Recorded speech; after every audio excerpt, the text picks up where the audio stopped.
one by one, Democrats are turning their backs on Biden. CNN's reporting that some members of Congress have described the White House as rudderless, aimless, and hopeless.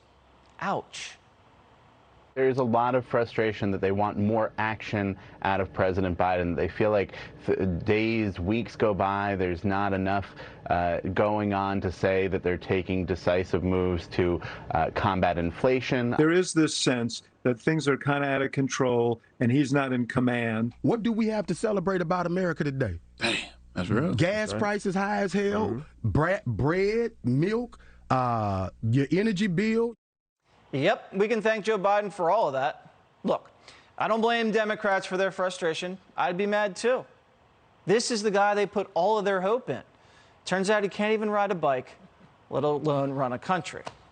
Democrats are done with him, and nobody wants to work for him, not even his most loyal aides. Today, we learned that Biden's communications director, Kate Bedingfield, is leaving the White House, jumping ship, fleeing to the lifeboats. The Biden presidency is underwater. And the next person in line to the throne isn't much better. Actually, she's a lot worse. She still can't form a complete sentence. We'll deal with what we need to deal with in terms of also as we move forward, all agreeing that we got to be smarter as a country in terms of who has access to what, and in particular assault weapons. And we got to take this stuff seriously as you are, because you have been forced to have to take it seriously. Seriously, this White House is in trouble. Kellyanne Conway is the former counselor to the president and author of Here's the Deal. So what is the deal here? Well, Democrats are cutting loose Biden and Harris. And look, the vast right-wing conspiracy are not the source of these quotes. And all the usual boogeymen that the Democrats and liberals and Biden and Harris and the rest of them have always used as a stalking horse, blaming this one, that one. They can't do it anymore. You know, Joe Biden won because he wasn't Trump, but he needed Trump and he needed COVID to continue the juice in his presidency. And without being able to talk about either one or blame either one day by day, he's lost. He's completely bereft. As you were saying earlier, his problems are coming from inside the House. But you know, Jesse, not only has he lost Hollywood, they're in an argument with Elon Musk, and they're also in an argument with Jeff Bezos. So he's in an argument with big tech. He's in an argument with the woke crowd. He's in an argument with the squad that doesn't do squat, the far left progressives. And now you've got actual Senate candidates like Tim Ryan in Ohio won't show up, has a scheduling conflict. Stacey Abrams, scheduling conflict. If you are a senator, a Democratic senator up in 2024, you won in 2018 in Donald Trump's midterm elections. You're Kyrsten Sinema in Arizona, you're Casey in Pennsylvania, you're John Tester in Montana, you're going to run with this guy on the top of the ticket.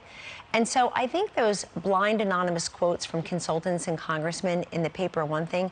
Joe Biden's biggest problem right now is he has people on the record named Gavin Newsom, governor of California, named J.B. Pritzker, governor of Illinois, taking him on and flirting with the 2024 run when they've got their own guy eligible to run for a second term. They don't want him. But I would ask them all, what were you expecting?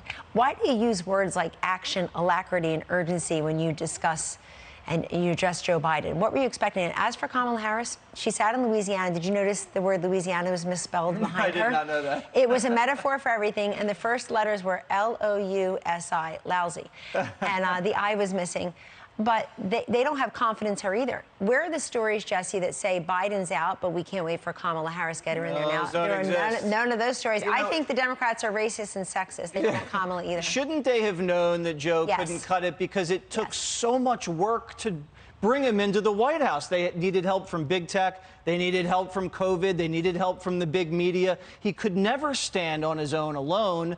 And so when he collapsed, they should have known better. I mean, what were they expecting? And by the way, just quickly, he and the president he served, Obama, did not codify Roe versus Wade. They promised on the campaign trail in 2007, again in 2008, they were going to codify Roe versus Wade. They had 60 votes in the Senate. They had a supermajority. They could have done it. They failed to do it.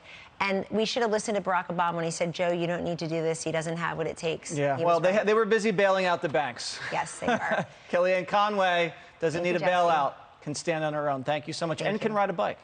I can ride a bike. All right, thank you.